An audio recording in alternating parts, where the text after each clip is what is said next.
everybody, welcome back here. Now recently I did a video showcasing just how absolutely horrendously Tom Taylor's little gay Superman comic book completely fell off the charts. Just gone for the month of February. I predicted it was going to happen. I said this nonsense is not going to work with anybody. The one issue that he was bragging about, saying that it did so well and all that, I feel very clearly people bought it because they wanted to own the book that DC used to shoot themselves in the foot with. And right after that, it just got destroyed. So here now we have an article from Bounding Into Comics. And it reads, Tom Taylor and DC Comics gay Superman book completely falls off top 50 sales chart. Let's see.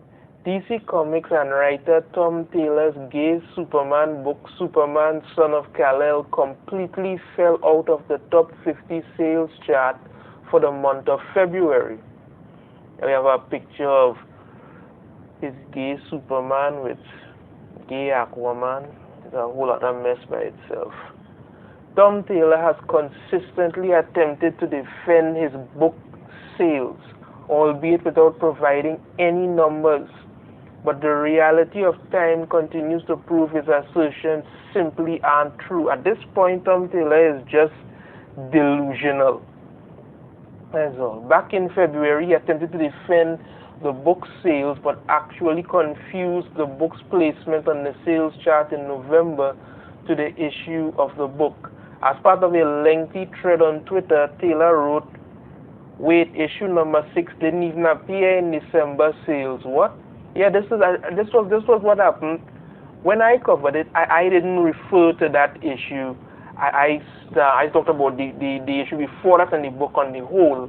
But some people said that it didn't come out, and he came out on Twitter saying it didn't come out and this and people were wrong, and real throwing up a storm about it and trying to prove that he was right.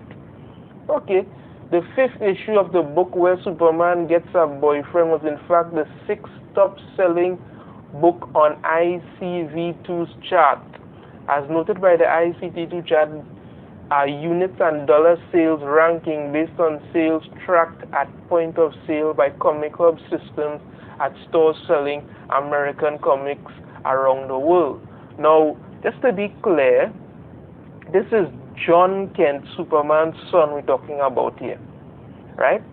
Now, the bottom line is when this came in at number 6, he was talking about how wondrous this was and how good the book is selling and all sorts of stuff, because they promoted the hell out of it to try and get some sales, right? I mean, even here, Taylor even bragged about the fact it was in the top 10 as part of his thread, writing on Twitter. Now, this was pretty confusing. I don't believe a story's worth is measured by its sales. But our Superman is selling pretty well. Issue 5, where John Kent comes out as bisexual gay, that's not a lie, with the top 10 in comic sales for November. Yeah, he went on about it and all of that. But when the book's 6th issue didn't come out, now this was the annual, where he had John Kent meeting Lex Luthor and beat him at chess, and people were like, you're not even making sense. The annual didn't even sell good at all. Now, when the book, the 6th issue came out, and it went, when it came out, it ranked 42nd. You understand me? Then he turned around with a different thing to say, that, oh, these charts are only showing 100 comic stores, and it doesn't prove anything, and that this is all some kind of thing. You didn't have a problem with it when you were on there, when you were at number 6. But now that you're not, now that your book has dropped pathetically, when it was at 42nd, you turn around and saying that, oh, that chart ain't good and it's reliable and it is. Now, when his latest book, right, as Superman did show up, when it did come out it has completely fallen off the top 50 charts. Completely fallen off. So what does he do? He decided now to show a screenshot from Amazon bestsellers and showing that his Superman Son of Kal-El #9 was at #1. This is a ridiculous nonsense because these Amazon sites update, I think it's hourly or daily or something. So all he really had to do was buy like 3-4 issues of his own book and it would show at #1. But when you check now, it's dropped back down to some god-awful level. You understand me? So nobody's buying, and these are digital, so they're not actual comics. These are digital editions, and nobody's buying it. Now, as of writing the book, it was in #1 in the category, but when Bonding Into Comics took a look at it, it reached all the way down to #8. And it's dropped even further now. Not only that, he come out showing all kind of thing at comic book roundup and all sorts of stuff, all kind of ridiculous things that have no clarification, have no nothing to them. The book has completely fallen off, and he's desperate to try and hold on to some level or something, and wanted to make people think that his ridiculous nonsense is somehow any more reliable to anything. It's not. I mean, you see, the thing about it is that Tom Taylor's so-called Superman, Son of Kal-El, so-called Superman book is garbage. That's the long and short of it. It is absolute garbage. He used the real. Now, the thing about it is that this is a cover for issue #2. Right? It started going downhill long before this, but in issue #2, you get to see an idea of what it is, of how it is, I should say, Tom Taylor really thinks. He used the real Superman as a political mouthpiece. You understand? They couldn't wait to get rid of him because make no mistake, he wants this to be his Superman. That's what he wants. He wants this to be his Superman. And this is what he's interested in.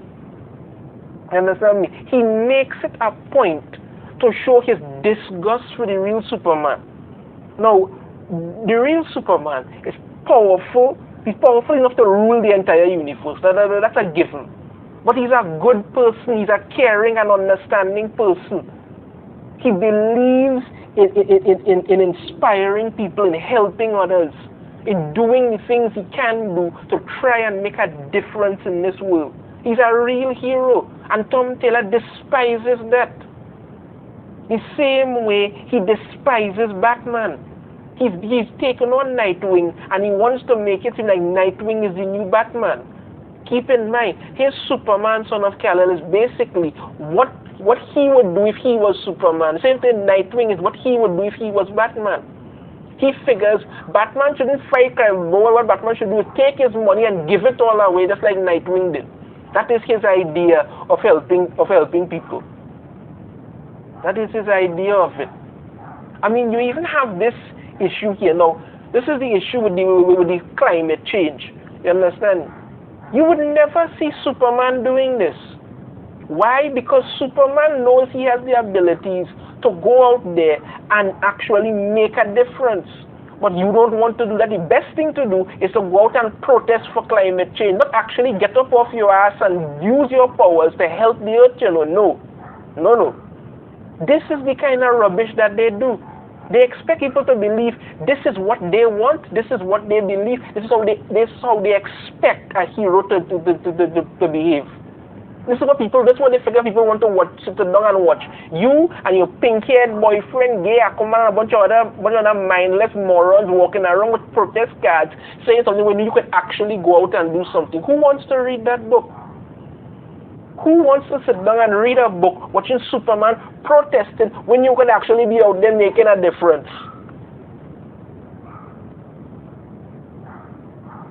Now, I mean, even in this next issue, and when Superman, and this is an issue too, when Superman and John Kent are having a discussion and looking down at the earth and one and the other, it basically sets up right? He has been basically setting up John Kent to be, I mean, he's just basically a social justice dumbass. It's just a total waste of skin. He didn't even attempt to make this character interesting, to build on him, nothing. He pretty much set him up to be a potential anarchist in the future, because he constantly argues with Superman that he should have done more. He should have done this. He should have done that. It's not like Superman has saved the world and conquered other worlds, the universe, how many god-awful times, fought a monster to the death in the middle of town. His own mother had to watch him get beaten to death. You understand me? All of this he has done, but according to Tom Taylor, that is not enough. He should have done more. He should have completely forgotten about all the countries and the borders and the governments, and he should go and deal with the housing system, with the government system, with army. You're supposed to just fly in, do what you want, and everybody is supposed to shut up. That's his idea of a hero. That's his idea of it. He set up John Kent to be his political puppet. And this is why people are not reading your book. So people are not reading your book. They see you for what you are, and they see what you are putting out. You made John Kent gay so you could make him your own Superman. You make him into a social justice dimwit so you could deal with it. You understand? You're trying to make him into an anarchist so you could have your run. And your books are utter trash. Your entire writing history, except for one or two simple little things in it, has just been garbage. Nobody interested in reading, watching, seeing anything that you put out. Absolutely nothing. You've embarrassed yourself with this, and the only way you have literally ruined John Kent as a character for all time. That's what you've done. You've ruined him. Whether you make him gay or not, you have piled on crap on this character one after the other without giving any way for him to actually grow. You're trying to sell the name of Superman while making your own character into your own thing. You think people are not seeing that you want to make him into your gay little political puppet and figure that that's going to somehow... This is not what people want. Actual people who read these things are not interested in this crap. People want to see heroics. They want to see good characters. You don't care about that. So what you're doing is giving people gay Superman, waste of time Nightwing, a bunch of other shit, and DC has completely taken off the reins on him so he can do whatever he wants, and this is what we're getting. The whole Dark Crisis is coming up. We're getting Justice League Square that nobody likes, but you don't listen to your readers because you don't know how to write anything. You're creatively bankrupt, and this is why your book has fallen off the charts. And I'm telling you here right now, it is only going to keep getting worse. This is the hero he is putting out there and figuring people want to see. And when they don't like it, you want to blame the fans rather than blame yourself. To be perfectly honest with you, I think at this point the best thing DC Comics could do is completely obliterate the entire universe. Just do a complete whitewash of it. Get rid of everybody and everything. Let's destroy the entire universe and start with something fresh. That's it. Because if this is any indication of what you all are looking to put out, it's going to get worse. It's going to get worse and worse and worse because you just keep making stupid characters. You want to make a gay character, make your own original character and do that. But anytime a character is straight, that becomes a problem. You did the same thing. The same thing was DC did the same thing with Tim Drake, who they have no idea what to do anything with. Pop up some sales for a little bit and then they drop off. They do the same thing with John Kent now, and yeah, that's going off. It's never getting back in there. This is rubbish. This is rubbish. Utter rubbish. Tom Taylor is a horrible writer. Who's a horrible, delusional writer who thinks people like his work when nobody does. Anyway, That's my take on it. Let me know in the comments what you think about it. If you like the video, be sure to hit that thumbs up. Subscribe if you haven't already. Ring the notification bell. Share the video out there. And I will see you all in the next video. Take care.